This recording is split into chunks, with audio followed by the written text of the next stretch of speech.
Good evening. Good evening. Today is Monday, February 2nd, 2026. Already into the second month of the new year.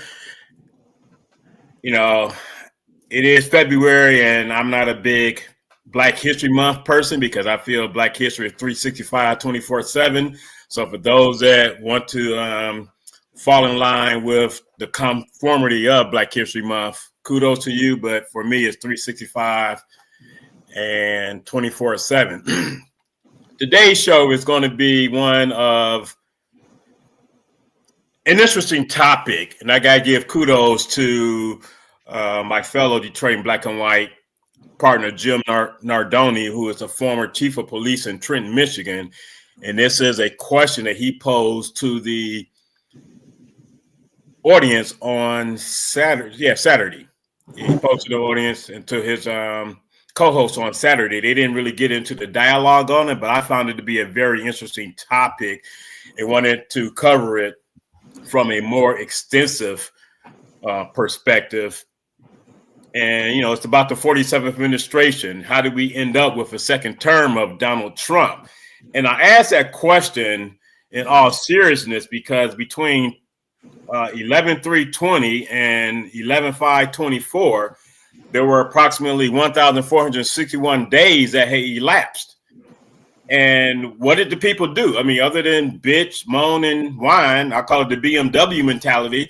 But what did people do to coalesce, form coalitions to prevent him from becoming number 47? And a lot of that blame is just my personal opinion. A lot of that blame goes to the Democratic Party because on April 25th, 2023, they had every opportunity to demand better than to accept Joe Biden running for re-election. Then came July 21st, 2024, and I believe in things being done right. I was not going to vote for Kamala Harris anyway, but I'm just not a big fan of someone being anointed to something, and not have the people make a decision who they want for their nominee. So joining me this evening is Carrie Leon Jackson, who is also known as the Urban Conservative. And then I have my frat brother, Dr. David M. Walton, who is a professor down at Lincoln University in Lincoln, Missouri, one of the HBCUs in this country. And I'll give both of them about 30 seconds to introduce themselves to you. And I'll start off with Carrie. I'm a trial lawyer, former district court magistrate. For the last 18 years, I run a commercial real estate firm. It was a regular, outgoing, hardworking member of the Republican Party from 1985 until just after Donald Trump was elected in 2016. Now I'm as independent. I mean, I've voted Democrat. I vote sometimes independent. I mean, there are some good Republicans in the world. Not many of them left. All right, Brother Walton.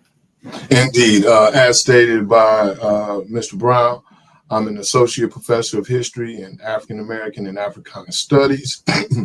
My research background is on Black radical thought, Black social movements. My personal political stance is, to be honest, I am dissatisfied with the Democratic Party and have been for about a decade and some change now. However, I am not a fan or interested in the MAGA movement, and I am currently doing some research on the history of Black conservative thought prior to World War II, because I feel there's some value for the Black community in some of those old ideas that have been cast aside or overshadowed. And with that being said, I want to welcome G Money Hollywood as well as Karen Winston to the show this evening. As people join in, I'll be mentioning their names, and I see them as they join in on YouTube. I don't see them as they join in on Facebook. So if either one of you are on Facebook, you might see a different level of people joining in. And so the conversation, the question, how did we end up with number 47 and a second term of number 47? Because, for the last, since January 20th of 2025, 378 days. I mean, there's not a day that has not gone by that I have not been on some form of social media. You have people complaining about Donald Trump.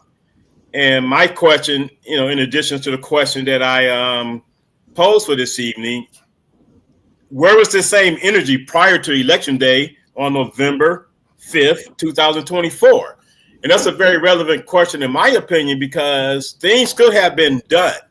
And it also speaks, and the biggest complainers that I see come from the Black community, a community that had a very low voter turnout in 2024. So my question is, why the bitching and moaning from the Black community when the Black community could not even get together to coalesce with other groups to form a coalition to vote against Donald Trump and nor form a coalition to vote for Kamala Harris? And that's a very interesting question, a very worthwhile question that needs answering, because whining about it means nothing, because we have another, I think, 1,083 days left in this current term. He's not going anywhere. So, what's happening? Where do we go to move forward? First of all, Kamala Harris got 74 million votes. Somebody that was running for just over 90 days. That's remarkable. I find it hard to believe that there's any other candidate that would run 90 or whatever it is, 106 days, and get 74 million votes. The truth of the matter is, if you've ever watched a basketball game or a football game, clock ticks. Eventually, time runs out. And the one that has the most points at that point wins. That's exactly what happened back in November of 2024. She ran out of time. I mean, we can sit here and the truth of the matter is, now you could try to blame the Black community, but she got 90% or over 90% of Black females and over 80% of Black males. She did not lose because the Black community didn't support her. She lost because white women, a lot of them who are generally in the Democratic Party, decided, nah, she's not Hillary. We're not happy. We're going to sit home. They set out the vote. If you looked at the numbers of folks that voted in congressional districts, there were a lot more of them voting for the local races and in congressional districts than voted for the top of the ticket. They intentionally, deliberetely decided they were not going to give that woman the vote. It is not, the Democratic Party is one party. And there are all sorts of coalitions within that party, and there have been from time to time different coalitions in the Republican Party. It's not right now, but I mean, that party's run has been taken over by those MAGA extremists that used to be called Tea Party. You can spend all night trying to debate who they are, any of the other stuff, but they're a strong coalition. You can't worry about what those folks are going to do. If you're going to win a race, you got to make sure that you turn out more votes than the other guy. And as you say, you want to blame the Democratic Party.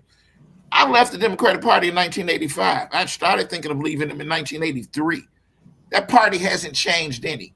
They are going to continue to take Black votes for granted the same way now that they did 40, 50 years ago. It's not going to change. The only way that you're going to wind up winning that particular seat back is if the electorate, folks vote when they decide that they want to vote. The one thing that we are very, very clear on is that the moment that anyone turns 18, whether they're here in Michigan or whether they're in Wyoming or California, there's already an apparatus in place that gets them signed up. So it's not that we need to have more voter registration drives all over the place, and we're going to register and register and register. You've now seen that as many voter registration drives, giving people the opportunity to vote on election day, giving them, different places where they can go vote. None of that's doing the trick. Well, I'm going to push back a little bit on what you had to say, Kerry, before I let Dave speak, because the fact of the matter is the only thing that I was going to say. Well, the fact of the matter, less Black people voted in 2024 than they did in 2020. And as far as the even in the metropolitan Detroit area, you take the Monroe County, Washtenaw County, Wayne County, Oakland County, St. Clair County, Macomb County, only one county in this area resulted in more people voting than in 2020, and that was Washtenaw County. And you can't, I mean, even though, yeah, we could talk about 92% of the black women. I mean, that's 92% of the black women that voted for Kamala Harris. That's not 92% of the black electorate that voted for Kamala Harris that are females. And she was a terrible candidate. She was a terrible candidate in 2020, and she dropped out of the race in 2020. Why? She was not getting any support from blacks. That's a fact. She did not get any support from blacks. The numbers speak for itself. The finances speak for itself. She didn't raise any money.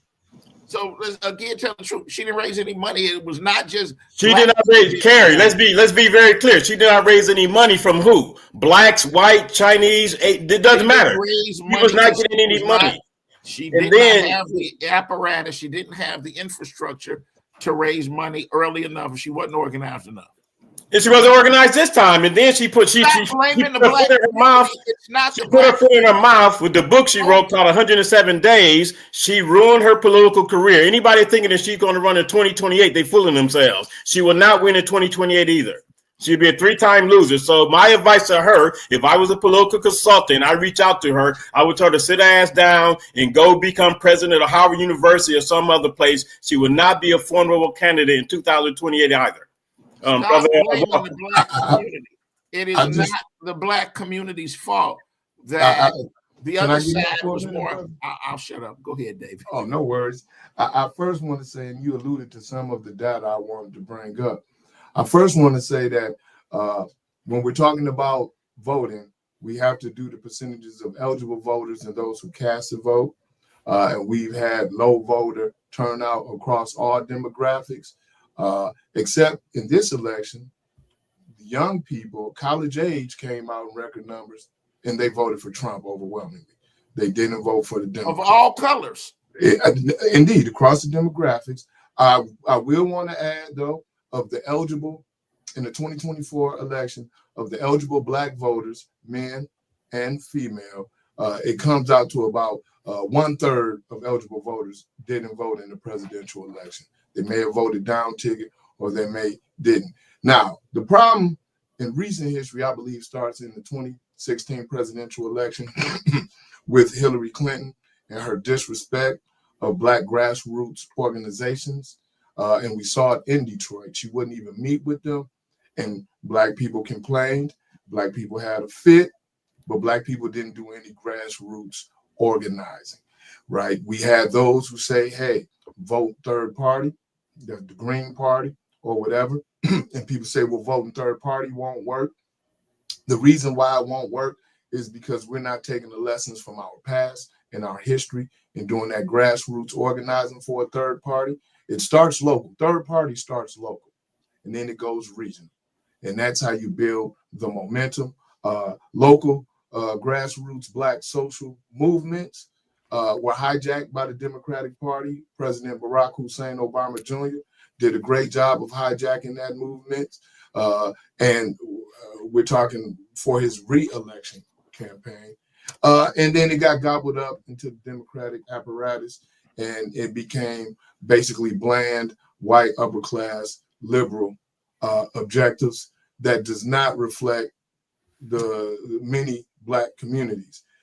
Young people, I asked, and I continue to ask, I even did that at the beginning of this semester. So it's a very limited data set. I won't say it's anecdotal, but I will say it's not reflective because we're talking about 500 students, college age, and we're talking, like 150 million people. So, right. But nonetheless, I asked them two simple questions. I said, what was Donald Trump's platform? And they could name it. I said, what was Vice President Kamala Harris's platform? And the only thing they could say is she was against Trump. We will never get any traction if we're running against something and not for something, right? They did not even know her platform. And that's a poor job of her campaign, to be quite honest. I know it's a limited time, but those were all decisions made by the Democratic Party. But every campaign has to, and I've been doing campaigns since I was, I say this all the time, since I was 7, I'm 62 now. Brother, Every campaign has to have a moment when they sit and reflect and say, what worked last week, what's not working, what do we got to do different next week, what are we going to do different after that? You can't just have one policy. She only had 100 days, period. So there's a lot of different things they could have done had they had a lot more time. Again, 74 million votes in what you say, Eric, is 106, 107 days. That was remarkable. But the truth of the matter is, yeah, if the Democratic candidate is going to win next time around, yeah, they need to be working about it now. But David brings up, hold up one second, David. David brings up a great point. She didn't have a platform. So had she had a platform, that's 74 million people would have voted for a boll weevil against Trump.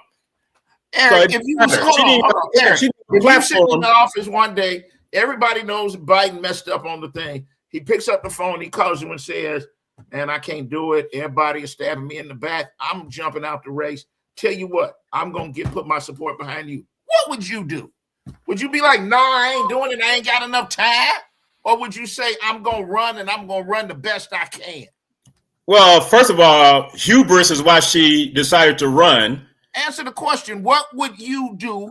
The man called you and said, I'm out. All of my supporters, Barack, Nancy, everybody is stabbing me in the back. I've got to get out. I am too old. I want to run again. I beat him before, but nobody seems to think I can do it. So I'm going to give you the ball to run. Would you take the ball and run? Or you going to be like, man, there ain't enough time. I ain't doing that with 100 days left. I would test the waters because I support everything that Barack Obama said. He felt that there should have been a contested election. He said he felt there should have been a contested election. A contested primary, even though it's a short period of time. He felt that way. Nancy Pelosi felt that way too. But then Jim Clyburn, pull the strings. Jim Clyburn went ahead and made a deal, and that's what I don't care how you look at it. Had she take it this way, and let's be honest, had Joe Biden not ran for re-election, there had been a contested primary, a real contested primary. Do you think Kamala Harris would have been the nominee? I have no. If Josh Shapiro would have been in the race, no, that's a yes or no question. Do you think? I have no. Kamala Harris would have been the nominee. The question is, but you're sitting there with this mythical person. If she was, no, that's not mythical. That's not mythical because Gary, polls show that had there been a real contested primary, she would not have been the nominee. Against who? Against who? Whitmer polled better than her. Shapiro polled better than her. Whitmer's still polling better than her. That's why they expect Whitmer to get in the damn race. Well, she don't get in the race. She'd be a fool to get in a race. If she get in a race, she won't win. But again, had there been a contested primary, had he not ran for re-election, Kamala Harris would not have been the nominee. I think you need to understand that. She thinks differently. Now, I get what you're saying, Brother Kerry, and I get what you're saying, Brother Eric. But also part of the problem, we got to remember, 1/3 of Black women, 1/3 of Black men did not vote. They said, we're tired of this. We're unhappy with both parties. We are unhappy with both candidates. Now, part of the issue that no one wanted to discuss is morals and morality and ethics in regards to our Black families and our Black communities. And she had already lingering over her head, whether true or false, the allegations of Mayor Willie Brown and their connections. And at the same time, we have a movement in the Black community amongst young men and women, but people like to focus on the men, on this hypersexuality and hyperpromiscuity being a detriment to their future. They're expressing it themselves. It's not old people like me expressing. Hold on a minute. Are you serious? Let me finish. Let me finish. Did Willie Brown, the fact that she had a relationship with Willie Brown. Now you acting like a MAGA man talking over me. Let me finish, brother.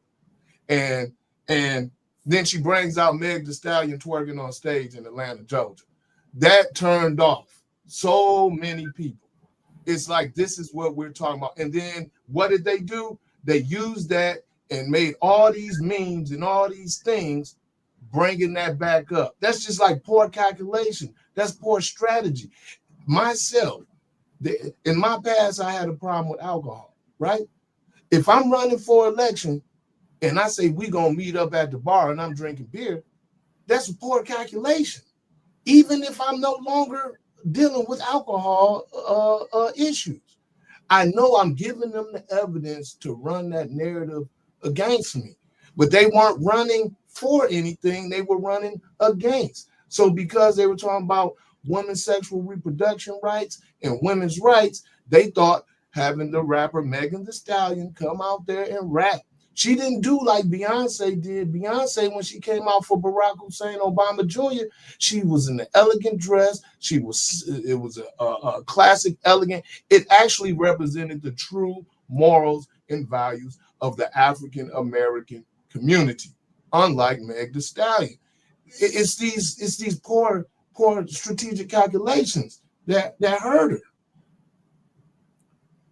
My question, I don't want to overtalk you, but are you honestly saying that her years ago, prior relationship with Willie somehow cost her 1%, 2%, a portion, enough votes that they are grading a Black woman not on all the offices that she's held, all of the degrees and all of the achievements she's done, but that she somehow is not our president and we're dealing with Trump?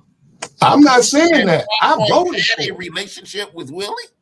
I'm not saying that it was valid that what they did. I'm saying that fed into the narrative of, you know how the Trump campaign ran it and all his allies in the media, that she didn't earn it. DEI slept her way to the top. And then to bring her out in her first speech, we hadn't even heard anything from her. That was the speech she was supposed to tell us her campaign. Her plan, right. That was it, right. That was her time. Instead, we got that. That's the poor calculation. I'm saying it's a reason. And it not just old men like me, I'm 50 years old, who was saying, hey, what is this going on? I'm disgusted by it. I'm saying the young people who then in turn voted for Trump, college age, overwhelmingly. You realize that to answer Eric's initial question, mm-hmm. Trump marketed to young African Americans. Mm-hmm. Trump went out of his way, and whether, and I'm older than you, I'm 62. I'm not in that age group, but it worked.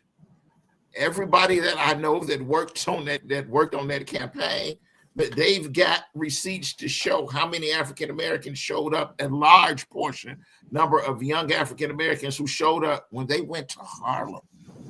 Don't worry about the church here in Detroit, but the blacks that campaign actually concentrated on that particular segment in that demographic, turned them people out, and it worked. But see, that goes to the point. How did we get here with Trump? David brings up a great point. Trump did not have Cardi B. Trump did not have Meg Thee Stallion.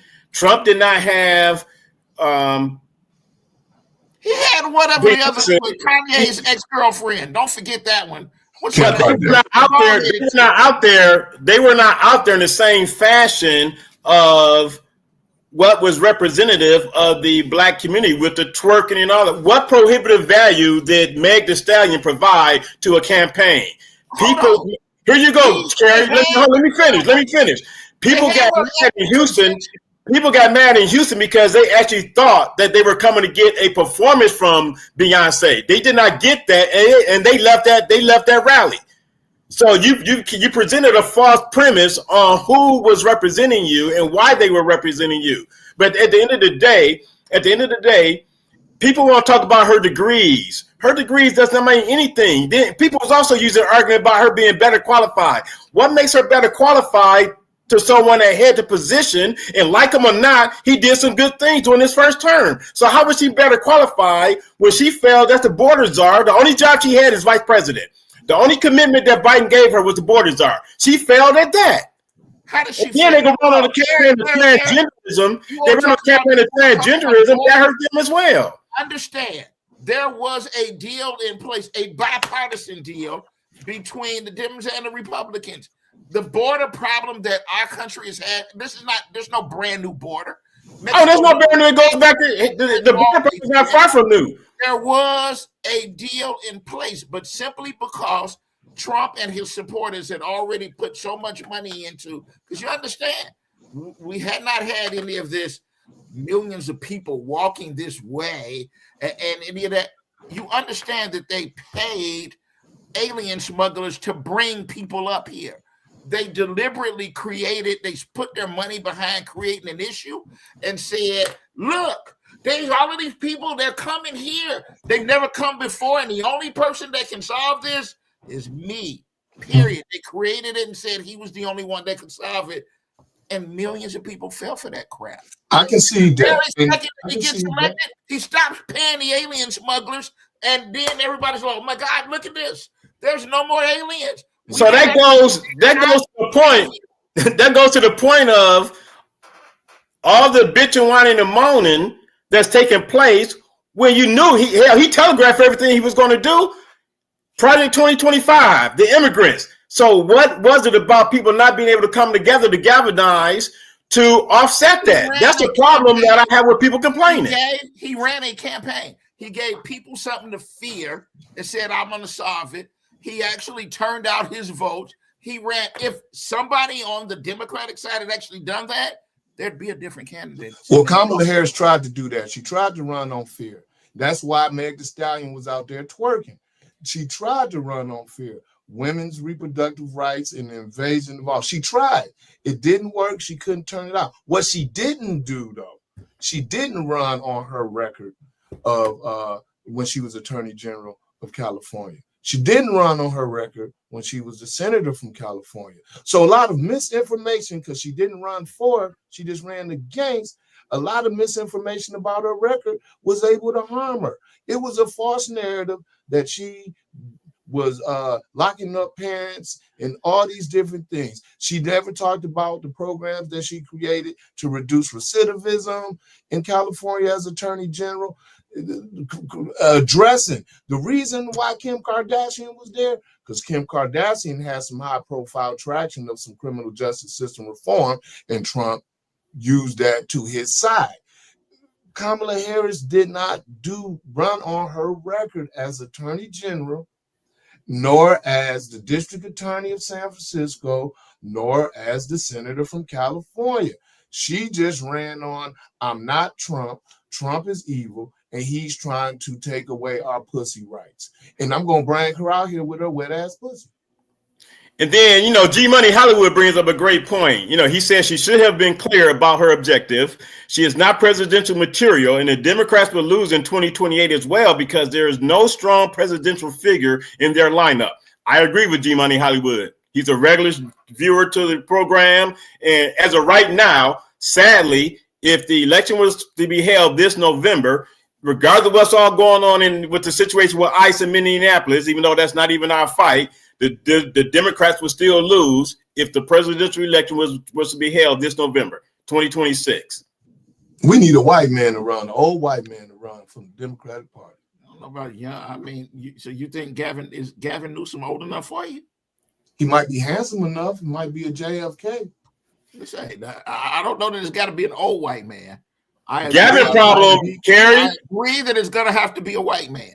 Gavin problem is going to be the fact that he was recalled in California, and that information will come up and resurface as to why he was recalled. He ran and won against Larry Elder.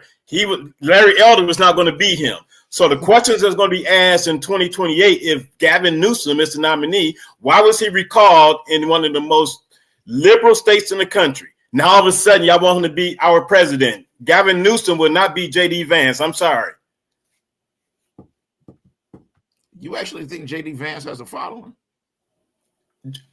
It doesn't matter if you have a following. My statement is Gavin Newsom will not be J.D. Vance. If J.D. Vance, who will probably be the nominee from the Republican Party, Gavin Newsom has his own baggage with regards to why he was recalled as the governor of California.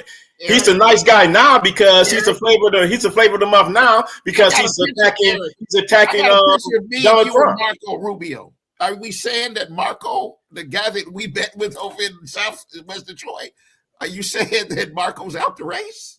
No, he's not out the race. Okay. I mean, I thought. Well, if I throw Marco in there, he definitely won't beat Rubio. Say it again, Professor. Say it again. If Marco Rubio ran for president, I think Marco's running. What do you mean if Marco's running? I think he would win. But I don't know. That's speculation, and I don't want to get off into that. But I will say this though: what gave the rise of the tide for President Trump's first successful campaign? It was the white backlash against President Barack Hussein Obama Jr., right? In addition to the candidate he ran against. And Hillary Clinton was not very liked. She was actually disliked. Unlikable, many people would say. And in the Black community, outside of the elders, particularly the elected officials, the young Black people did not like Hillary Rodham Clinton. They remember, and at the time I would consider myself young because then I was in my early 40s, late 30s, early 40s. I remember when she got on TV and ran all across the country calling me a super predator and all that. I remember the Congressional Black Caucus begged Joe Biden to write the crime bill, and then Bill Clinton sent her out there to campaign for it. So I'm not blaming the Clintons or Biden for it. I'm blaming the Congressional Black Caucus for the 1994 crime bill. But nonetheless, I remember when she went out there and said it, right? And it's the way she said it. I think that's what hurt her as well. She was not, both her and Biden was very adamant about using the word. They couldn't wait to say the word super predator, which was a different way of saying the N-word as far as I'm concerned. And that's what hurt them. But so when people, and one of the things I had a conversation with with you, I guarantee you it got them votes in the South. The same people who fell for the Willie Horton stuff, that every campaign that Lee Atwater ran, he based those campaigns on white folks fearing Black folks. Yeah, and Trump is doing the exact same thing, sitting around telling you, even though there's never been a white person that lost out on a college seat to a Black person. And there is no white person that's losing a government contract because a Black person's got it. But that hasn't stopped Trump from going around whispering it in people's ear and saying, they're taking your jobs. So, and he's still, and they're falling for it every single day. That still goes to for a job. You got to show there's a need, and I'm the only person that can feel that need better than anybody else. But that still goes to the topic of the conversation. If all this was known, where was the counteraction against all this that was known? And that's the problem I have with people complaining right now, because you had an opportunity to beat him, and even knowing what we all know, and still cannot beat him. So why every single day I'm seeing people dog this man, but every single day I don't see anyone talking about where they failed to prevent him from becoming president again. So it's easy to dog someone, but where's your counteract? Because in war you have to have a counterattack. Where's the counterattack, or where was the counterattack to prevent him when he telegraphed every damn thing he was going to do, and he still won?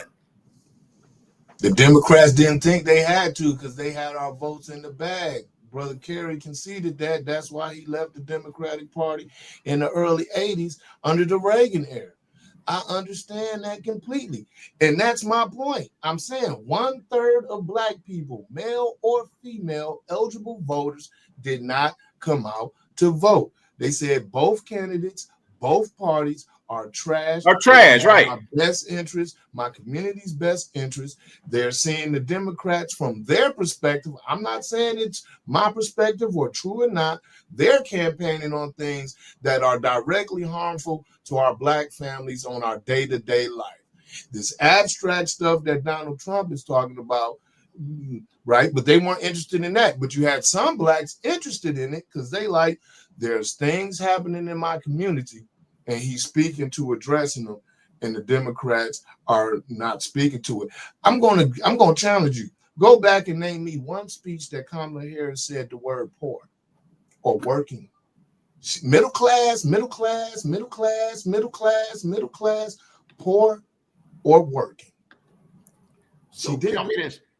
Tell me which candidate you think has done a good job of addressing the needs of the poor. They have to articulate it. You know this. Elections, you have to convince. I know good well that I've written enough campaign plans and enough encompassing plans. Nobody's going to say it. They don't say it because that group doesn't vote. Okay? See, now that's what got the Democrats in trouble. That mentality right there. I grew up If you poor. piss them off, they'll show up. I grew up poor. I mean, you don't write a plan planning to your winning strategy is going to be the poor will elect me. But you can't ignore them, though.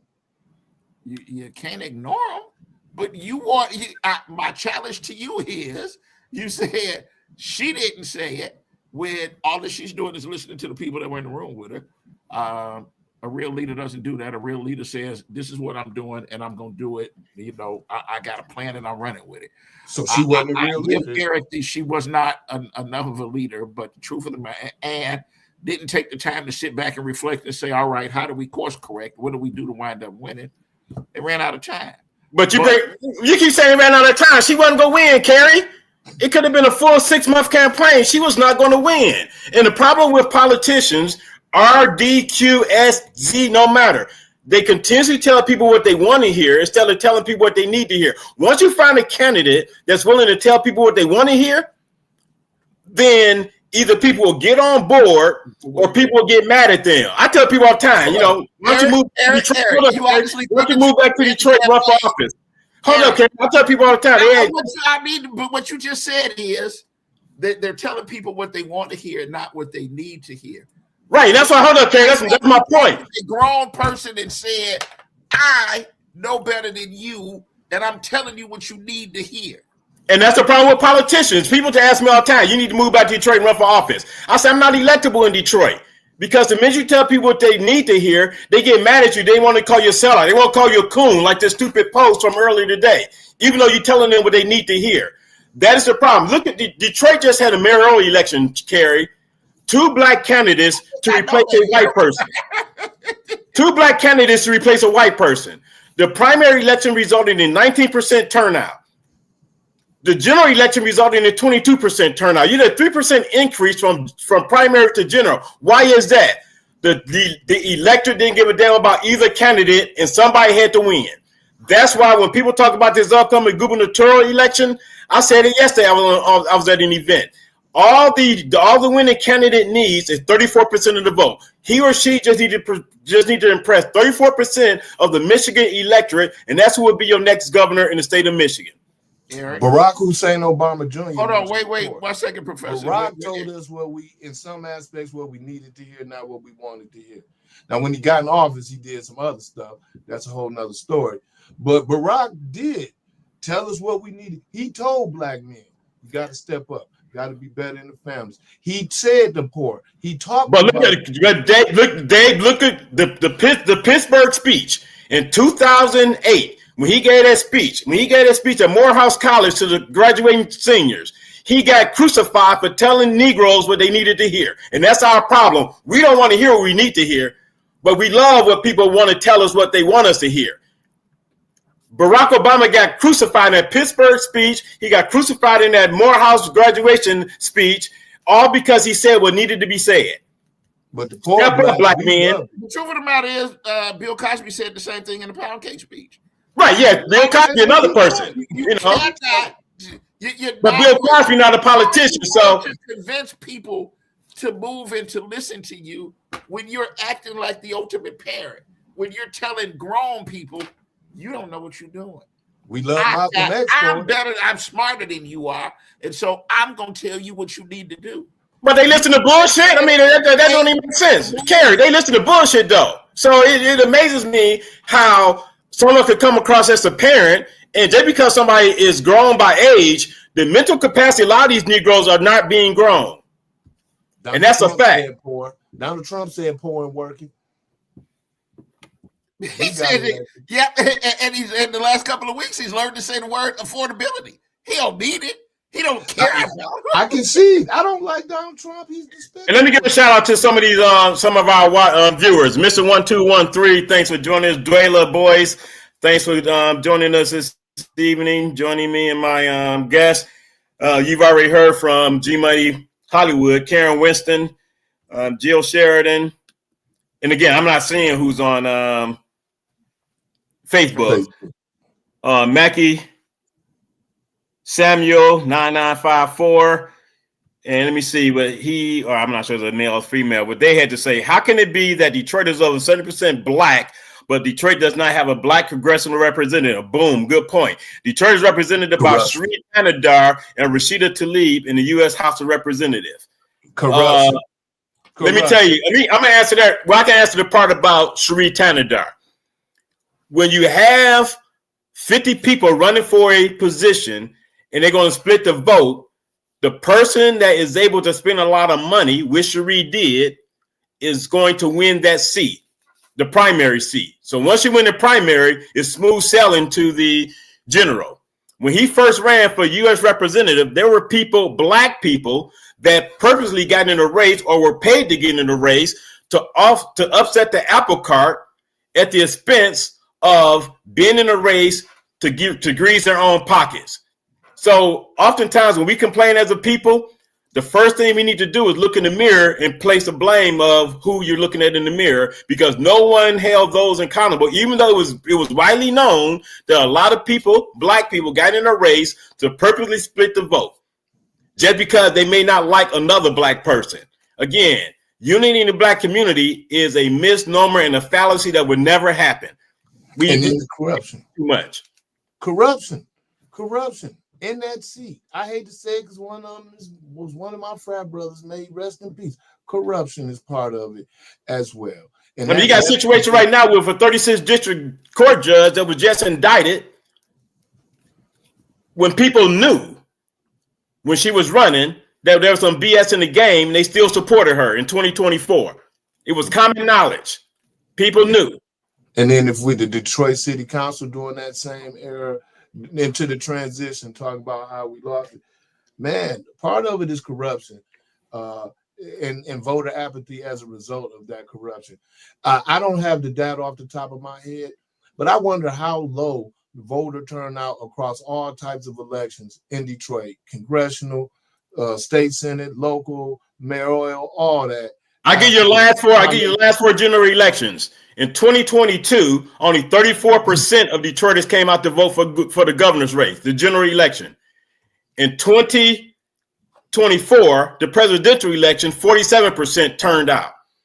And in the next major election, which was last year, only 22% of the people came out to vote for a local representative of city council and the mayoral election. That is piss poor, and nobody have anybody to blame but themselves when those numbers are that low. There's never been, in the last 32 years, the highest percentage of a mayoral election in Detroit has been 35%. That was in 2005 with Kwame Kilpatrick and Freeman Hendricks. See, that was my point. After the Kwame Kilpatrick fiasco, I'm sure it dropped, and you said that was then. So if we go, that's the highest. Mayor Duggan never won with more than 25% of the vote for a general election. He won 3 times, never won with more than 25% of the vote.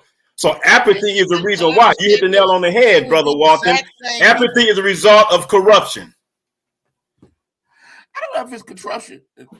Mayor Duggan has a list of who the folks are that are actually going to show up and vote. Those are the people that he catered to. The same way that you said you were at whatever the discussion was yesterday, and you said you only need 30% of it. Plenty of candidates know there's one finite number. These are the people that are actually going to show up and vote. All of them other people, I mean, if they all of them folks that are registered wind up piling in, then you might not lose. But you cater to these people. These are the folks that you market to. You market to that 30% of folks, and you'll wind up winning.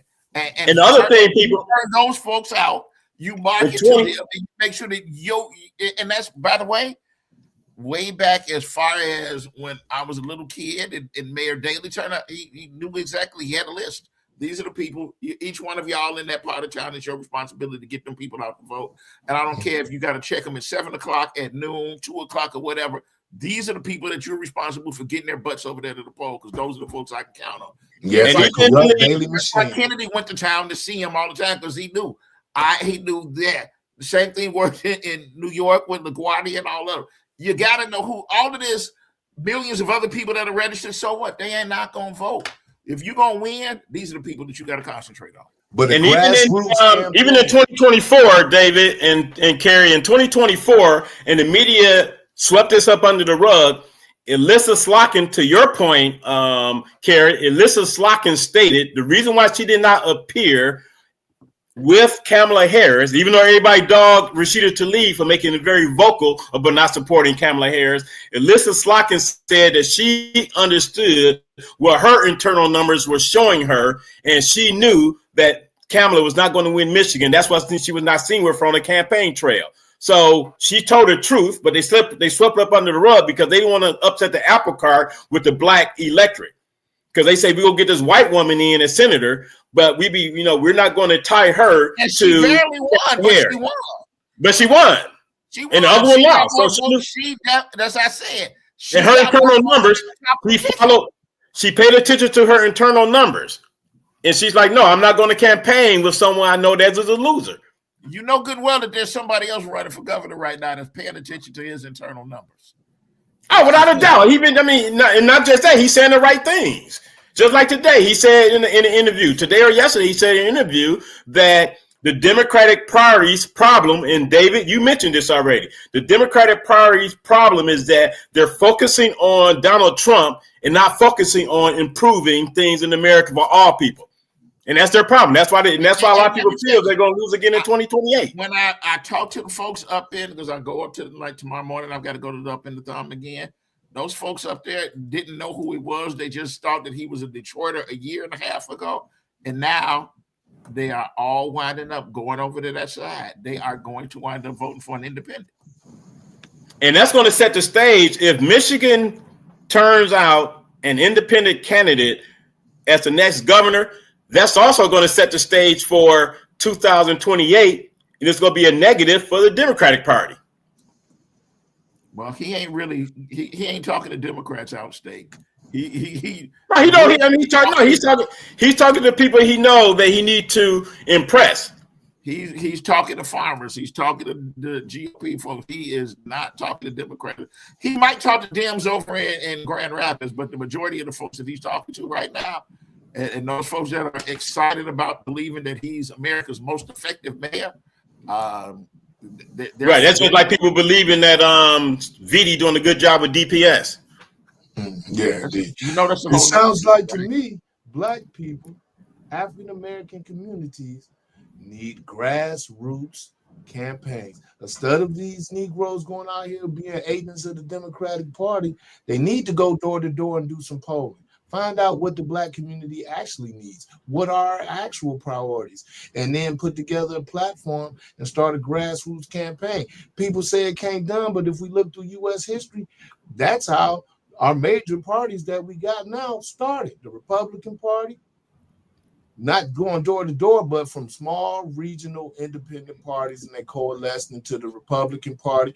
The Democrats had their Democratic coalition. That's how the Black people was able to take over and did a terrible job, in my opinion, of Detroit politics, grassroots coalition politics. I mean, that's how the Whigs became the Democratic Party. That's how MAGA came to be. And that's how Tea Party, and so it's all about grassroots. I mean, it's John Birch Society, all the way up. There's a historical trajectory leading all the way up to MAGA, going through the militia movement to Tea Party, all that. Contracting America is the bridge from the militia to the Tea Party, all that, bro. But we won't do it. No, if you want to do it, let me get some more shout outs. Miss Brown, actually, Miss Brown was my guest last week talking about the homeless, and that was a great conversation. I mentioned Mr. 1213 already. Here's a Kenneth Powell. Thanks for joining me, Kenneth Powell, this evening. Who is this? Oh, Kenneth Powell. Thanks for joining us. Doyle Foster, my man Doyle Foster. What's up, man? King High School, QB great from back in the day. Appreciate you listening in. Yeah, but there's a lot of work to be done. But that's the sad part about it, and I hate when we say that. because in 2025, 2026, we still should not be saying there's a lot of work to be done. But unfortunately, we are saying it. And even with it being Black History Month, I had a conversation Friday with someone, an educator, and it just blew me away. He talked about a situation from 2025 when he had a discussion with some students, high school students nonetheless, asking them about the period of time in America where slavery existed, the length of time. Give or take a few years. Some people say 245, 246, 248 is the amount of time slavery existed in America. His students, some mentioned as little as 20 years of slavery. These are Black kids. And I mean, so when they give, we got a long way to go. I mean, it's just, when you have someone saying slavery existed 20 years in America, the highest number he got for an answer was 125 years. Now, the 125 years I ain't mad at because they probably looking from 1775 to 1865. Which means that they don't know anything about 1619. So that's the, Yeah, no, I get it. So it's like, come on, people. Yeah, it's semantics. And that's our future. No, I understand. As somebody, I'm the national secretary for the Association for the Study of African American Life and History, the founders of Negro History Week and Black History Month. So I'm down with Black History Month. Right. Yep. And Mike Bunch, 3443, he's a new viewer, at least of my show. He said Kamala lost a lot of votes because of her stance on Palestine, in my opinion. That's true. Again, they were pro Israel. Their own self-interest in the guys for coalition politics. And then you have Jawawa 1721. Deadline Detroit came out with a critical piece against Garland Gilchrist. This is how people hide their racism by saying Garland didn't make meetings. Well, it wasn't just Deadline Detroit. That's where you saw that. But Detroit News came out with that article first. But did he make the meetings or not, though? No, he missed 94% of them in 20. Why didn't go to the meetings? They didn't put that in the article. So you being mad? I didn't go to the meetings either. Guess what? It's not my job. So, but also, but see, I will give Detroit News credit, even though they didn't talk about it then. They also talked about how Brian Calley, while he was pursuing his master's in 2013 and 2014, he missed a lot of meetings. Not to the level of Gilchrist, but at the end of the day, that is obviously they must have someone that they want to see in that position, and they don't want to see him, even though he got backslapped by the governor anyway when he decided to run for governor. And she made the comment about when was the last time a lieutenant governor, went on to become governor. Well, that same lieutenant governor got your ass a lot of black. She made him promises 8 years ago. So. Yeah. But to your point, I think it was you, Dave. It was you or either Kerry that mentioned about what the Democratic Party needs. And G Money Hollywood, he states that the Democratic Party needs someone with charisma like the 1961 JFK. That person needs to have an attractive wife as well as a Miss Onassis. If they can duplicate that pair, then they will have a good chance to win. Other than that, it's going to have to be like the Obama thing. That's Obama pretty sexist. Yeah, that is.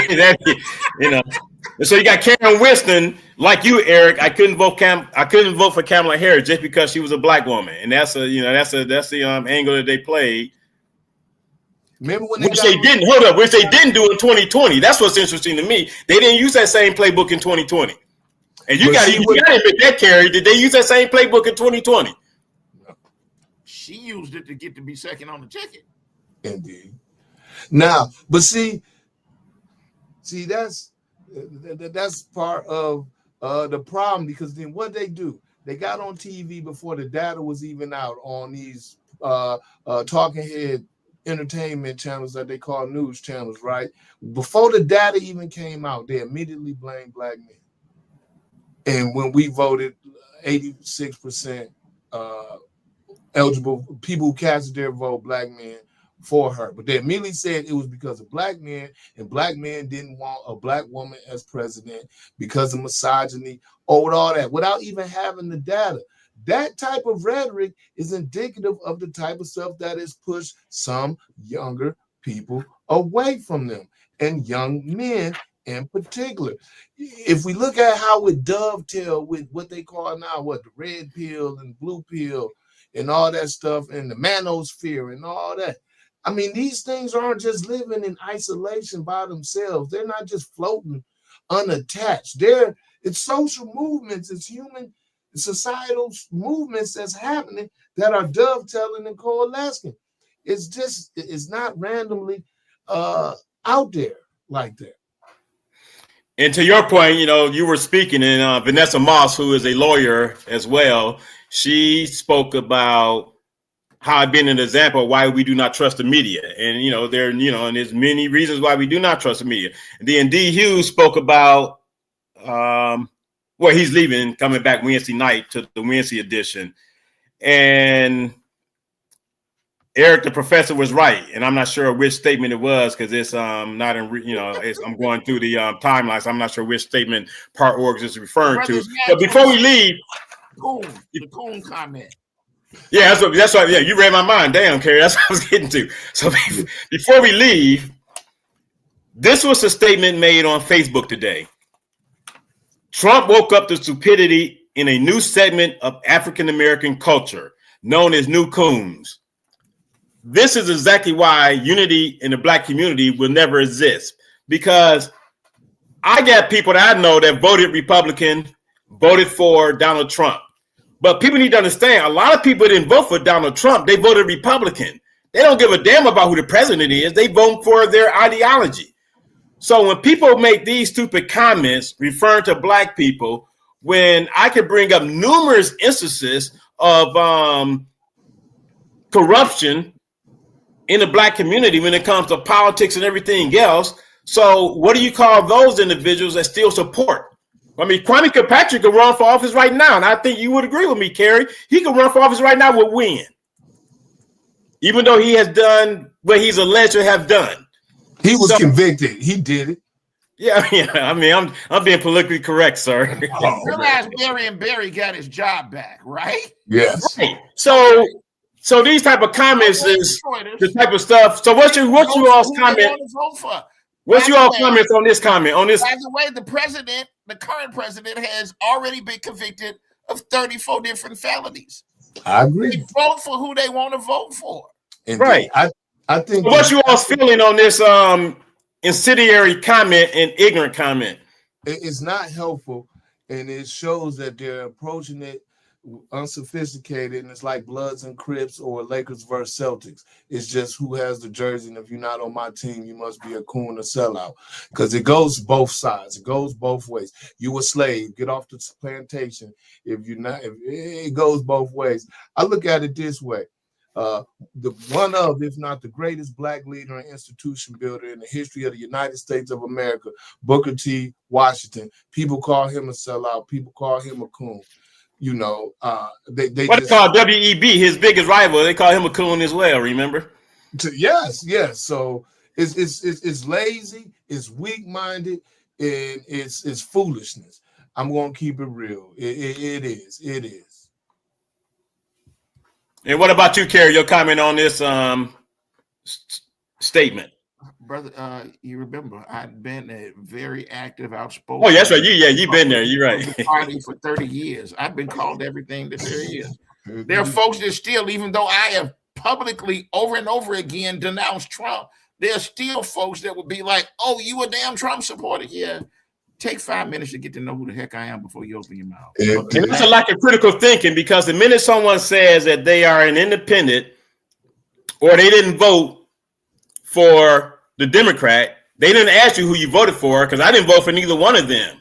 I haven't voted for a Democrat or Republican since 2008. I mean, I didn't vote for Obama the second time around because that hope and change never came to fruition. No different than this bullshit MAGA is ever going to come to fruition. So the minute you say you didn't vote for Barack Obama, Kamala Harris, they automatically want to go to the name calling, because that's their lack of having being able to have a critical thinking conversation, because that's the lowest level common denominator that they can go to. Indeed. I've had I was known as the black radical, and I used to be a far, far, far left black radical, as I said, to about maybe 10, 12 years ago. And I've had people that know me. I've changed their lives. And because because I said I disagree with the Democratic platform, they called me a coon. And I was like, me, Brother Kalonji, of all people, I'm the coon. It is hilarious. It is. I mean, I sat on it 7 times. You sat on it. I'm not sure how many times you sat on, but we sat on the panel together during the Barack Obama administration. The African American Studies program did an annual benchmark of how well he was doing. And I sat on the panel 7 of the 8 years he was in office. And the minute you say something negative about Barack Obama in front of a mostly black crowd, you know, they looking to lynch you, even though they accuse white people of lynching black people. You know, so people have to understand different views is a part of life. All I ask people, you don't have to even when I was writing for the Detroit News, I did that for about 11, 12 years. You don't have to like my perspective, but you damn sure go respect it. And that's all I ask you to do, because my opinion is no more right than yours is wrong and vice versa. So if you want me to respect what you're saying, then give me that same courtesy and respect what I'm saying. So with that being said, any closing comments from both of you before we end the show this night? I'm a minute over, but I got a couple more minutes to spare. Based on the topic, how did we end up with a second term of Donald Trump? You got to put together a better game plan. That's all. You got to have a real candidate, have a better game plan. I agree. And we need more organizing, less talking and complaining, BMW, and more actual blood, sweat, and tears. I want to appreciate both of you for coming on tonight. Kerry Leon Jackson, the urban conservative, and then my good brother, frat brother, Professor David Walton, Dr. Senior, which I'm surprised you put your name Senior, because that's pride of having your son named after you. So appreciate you. And, you know, we got to do this again, because there will be plenty of conversations, particularly here in Michigan, as the gubernatorial election play out, because Mike Duggan got an easy street to the general election. So, Kerry, I definitely got to have you back on to talk about that. Hey, you know where to find me when you need me, brother. I'll be available. All right. All right. Appreciate both of you. Love you. Thanks for inviting me. All right. Good night. Yeah. So, again, thank everyone for joining me this evening. Great conversation, great show, 2 great guests. And until next Monday, the 9th of February, peace and love. Your Black History year, because it's not just about a month. And see you next Monday if I'm not on one of the shows coming up Wednesday, Friday, or Saturday. Peace and good night.